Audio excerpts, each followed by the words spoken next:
समीक्षा के आज के इस अंक में हम बात करेंगे एक कविता संग्रह पर।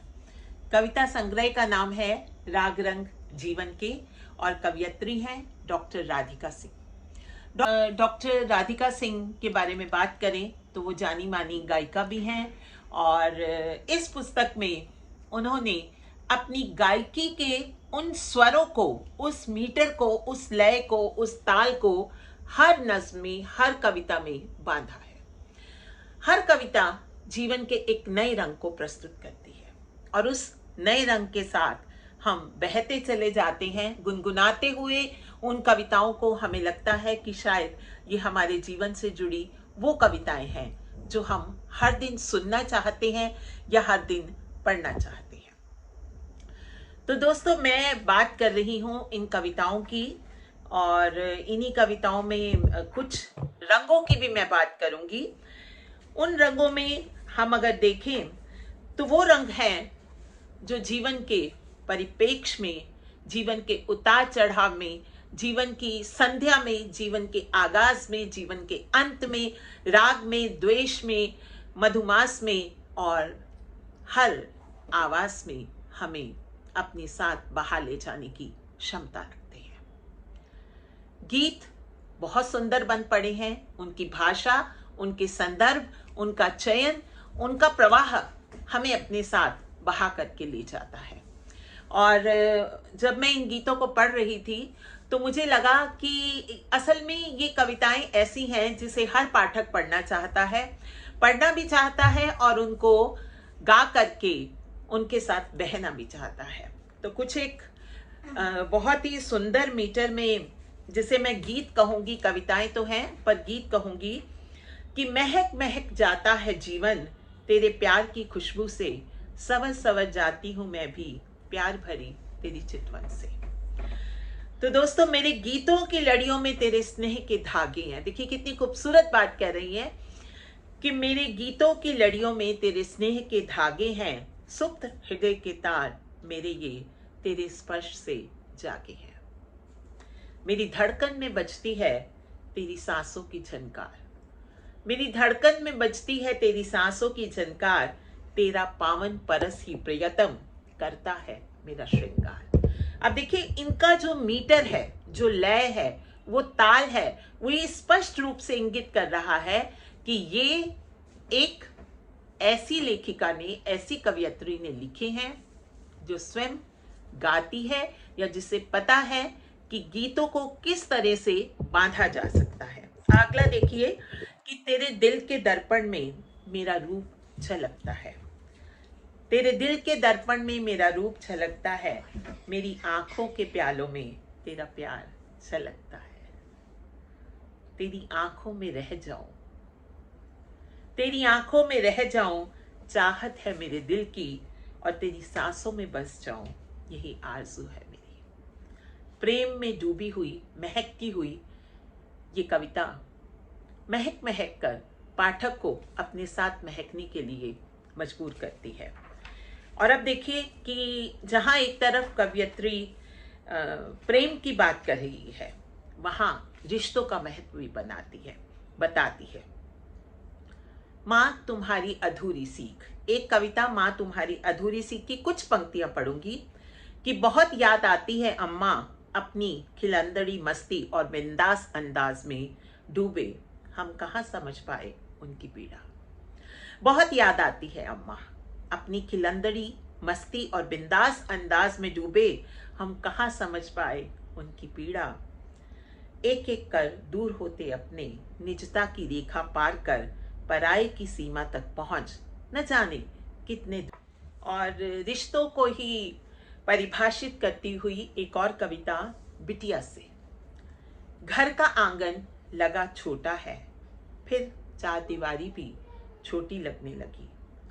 जब तुमने अपने को जाना, दरवाजा ना खोल पाने वाले तुम्हारे नन्हे नन्हे हाथ कब इतने बड़े हो गए, मैं जान ही ना पाई। अब ये पूरी कविता एक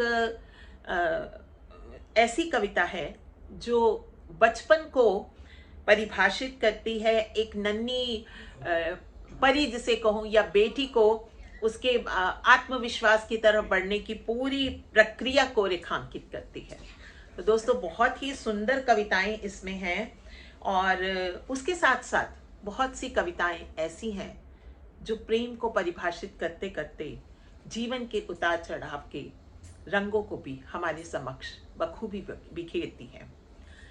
कि मन की टूटन जब जीवन की हार बनने लगी है, मन की टूटन जब जीवन की हार बनने लगती है, सपनों की लड़ियां जब एक एक करके टूटने लगती हैं, जोड़ने की प्रक्रिया में वो और भी बिखरने लगती हैं, तब एक अनजाना विवेक सिहरते हाथों से आंसू की लड़ियां सहेजने लगता है।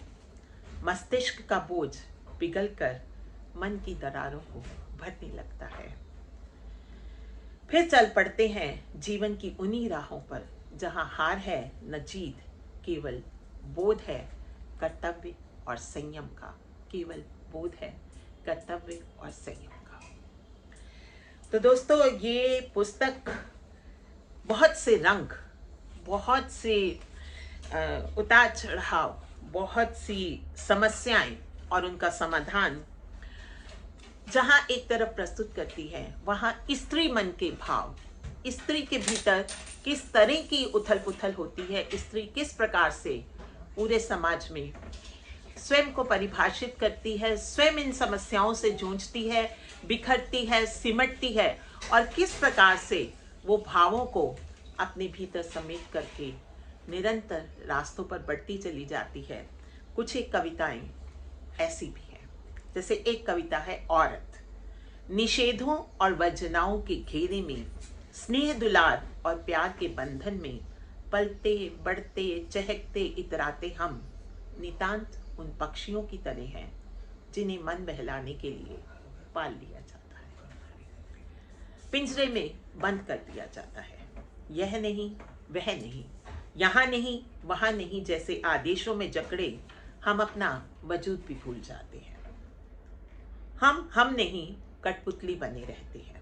कठपुतली की डोर पिता, भाई और पति के हाथों से निकल जब पुत्र के हाथों में पहुंचती है, तो जिंदगी की गाड़ी घिसटती घिसटती अंतिम पड़ाव पर रुकती है। तब एहसास होता है कि औरत सिर्फ औरत है, बेटी, बहन, पत्नी या माँ सिर्फ संबोधन है, कोई बोध नहीं। हाड़ मास की जीती जागती गुड़िया, खाती खेलती सजती सवरती, एक से दूसरे, दूसरे से तीसरे बंधन में बनती, विधि निर्देशों से अपने आप को कुछ ज्यादा ही जकड़ती, हर शिकायत को भूलती, सिर्फ इतना याद रखती है कि वह एक औरत है, सिर्फ औरत, मात्र औरत। अब देखिए, प्रेम कविता से मैंने इस पर बात करनी शुरू की, इस पुस्तक पर बात करनी शुरू की। उसके बाद प्रेम कविता के बाद जीवन के विभिन्न रंग, रिश्ते,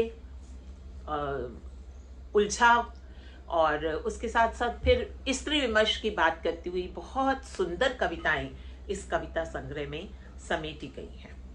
और हैदराबाद से कुल मिलाकर के मैं ये कहना चाहूँगी कि ये पुस्तक पठनीय है, संजो कर रखने वाली है, और इसमें ऐसे बहुत से गीत हैं जो डॉक्टर राधिका सिंह जैसी गायिका स्वरबद्ध करके, गा करके लोगों तक पहुंचा सकती है। बहुत ही सुंदर पुस्तक। मेरा आग्रह है कि एक बार इस पुस्तक को जरूर मंगवाएं। पुस्तक स्वराज प्रकाशन, अंसारी रोड, दरियागंज, दिल्ली से छपी है, और इस पुस्तक को आप ई कार्ड से भी मंगवा सकते हैं, ये ई कार्ड्स पर भी उपलब्ध है।